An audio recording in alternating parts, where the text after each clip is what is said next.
नांदेड़ ता तिरुपति रास्त हवाई सर्विस शुरू। हिंदू धर्म के लोगों के मारूफ मुक़द्दस मुकाम तिरुपति के लिए अब नांदेड़ से रास्त हवाई सर्विस शुरू हो रही है। नांदेड़ के अवाम का देरीना मुतालबा था कि नांदेड़ से आंध्र प्रदेश के श्री तिरुपति बालाजी मंदिर के लिए रास्त हवाई सर्विस शुरू की जाए। चुनांचा नांदेड़ के सरपरस्त वज़ीर अशोकराज चौहान की कोशिशों से नांदेड़ तिरुपति ब्रा हैदराबाद हवाई सर्विस चलने लगेगी। नांदेड़ के हवाई अड्डे पर रात में हवाई जहाज़ों के उतरने की सहूलत है। तिरुपति हैदराबाद नांदेड़ मुंबई के लिए नांदेड़ से हर मंगल बुध और जुमेरात को हवाई जहाज़ उड़ान भरेंगे। ये हवाई जहाज़ नांदेड़ से शाम 6:10 पर उड़ान भरेगा और तिरुपति को रात 9:10 पर पहुंचेगा। वापसी में यही हवाई जहाज़ तिरुपति से सुबह 7:05 पर उड़ान भरेगा और नांदेड़ को सुबह 10:25 पर पहुंचेगा। इसके बाद ये मुंबई होता हुआ कोल्हापुर पहुंचेगा।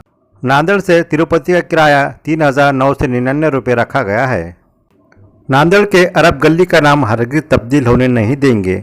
वफद की म्यूनसिपल कॉरपोरेशन हक्काम से मुलाकात। हुकूमत महाराष्ट्र ने चंद रोज़ कबल एक जिया जारी करते हुए कहा था कि रियासत के उन गली और कोचों के नाम तब्दील किए जाएंगे जो ज़ात पात पर मबनी हैं। इसलिए नांदेड़ शहर के भी 40 गलियों और चौकों के नाम तब्दील किए जा रहे हैं, जिसमें शहर के कदीम इलाके अरब गली का भी नाम शामिल है। इस नाम तब्दीली के फैसले पर नाराज़ इस इलाके के चंद अफराद ने आज म्यूनसिपल कॉरपोरेशन हक्काम से मुलाकात करते हुए उन्हें एक मेमोरेंडम भी पेश किया। इस मौके पर उबैद बा हुसैन ने कहा कि अरब गली का नाम ज़ात पर मबनी लफ्ज़ नहीं है, बल्कि ये ज़बान पर मुनसर एक लफ्ज़ है। उन्होंने तमाम तहरीरी दस्तावेज़ात को पेश करते हुए अरब गली के नाम से मुतल्लिक़ सबूत को पेश किया। उन्होंने कहा कि अरब गली का नाम इस वजह से रखा गया था कि अरबी बोलने वालों की बड़ी तादाद नांदेड़ के किले के अतराफ़ में रिहाइश पजीर थी। इस वफद में सईद अल कसेरी, अब्दुल समी, मोहम्मद फैज़ान, अब्दुल्ला चौश और दीगर ज़िम्मेदारान मौजूद थे। इस वफद ने नुमाइंदा मेयर विजय यवनकर से भी मुलाकात की और उन्हें मेमोरेंडम पेश किया।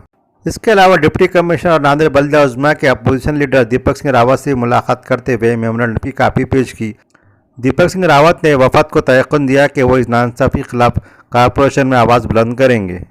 ताज़ा तरीन खबरों के लिए वर्क़ा ताज़ा यूट्यूब चैनल को सब्सक्राइब करें। शुक्रिया।